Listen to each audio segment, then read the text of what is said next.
యేసు ద్వారమై ఉన్నాడు. జీవాహారము నేనే అని సెలవిచ్చి నేనే దేవుడిని చాటి చెప్పాడు. నేను ఈ లోక సంబంధిని కాను, నేను పరలోక సంబంధిని అని నేనే దేవుడిని లోకానికి చెప్పాడు యేసుక్రీస్తు ప్రభు. ఇప్పుడు జీవమై ఉండి లోకములో వెలుగు నింపి నేనే దేవుడిని చెప్పాడు. ద్వారమునై ఉన్నానని చెప్పి జీవ మార్గమందు మనల్ని ప్రవేశింపచేసి తన శిలువ యాగమును బట్టి, శిలువ రక్తమును బట్టి మార్గమును సరళము చేసి ఇప్పుడు నీకు నాకును ద్వారమై ఉండి నేనే దేవుడిని అని చెప్పాడు. యేసుక్రీస్తు ప్రభు వారి యొక్క దైవత్వము ఇట్ ఇస్ ట్రూ. సత్యమై ఉన్న క్రీస్తు యేసు, మార్గమైన క్రీస్తు, ద్వారమైన క్రీస్తు దేవుడై ఉన్నాడు.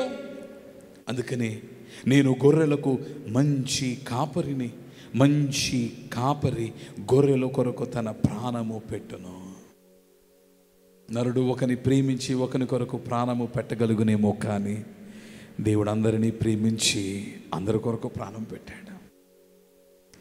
నరుడు ఒకని ప్రేమించి ఒకని కొరకు తన ప్రాణమును విడిచిపెట్టవచ్చునేమో, కానీ ప్రాణమును విడిచిపెట్టి ప్రాణముని ఇయ్యలేడు. కానీ క్రీస్తు యేసు నేను గొర్రెలకు మంచి కాపురనై ఉన్నానని తన ప్రాణమును పెట్టి ఈరోజు నిన్ను నన్ను మనందరినీ బ్రతికించాడు.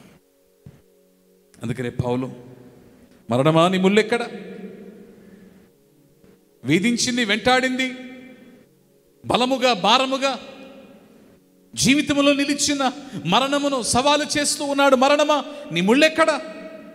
క్రీస్తు యేసులో మరణం ఓడిపోయింది, సాతానుడు ఓడిపోయాడు, పాపం ఓడిపోయింది, మరణం ఓడిపోయింది, సాతానుడు ఓడిపోయాడు.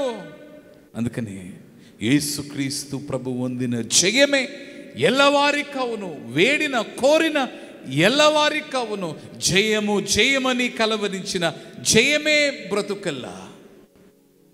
ఇకనప్ప జయపదమే కల్లా. సద్విలాస్ ఆయన ఏమై ఉన్నాడు? మంచి కాపరి ఉన్నాడు. Is good shepherd.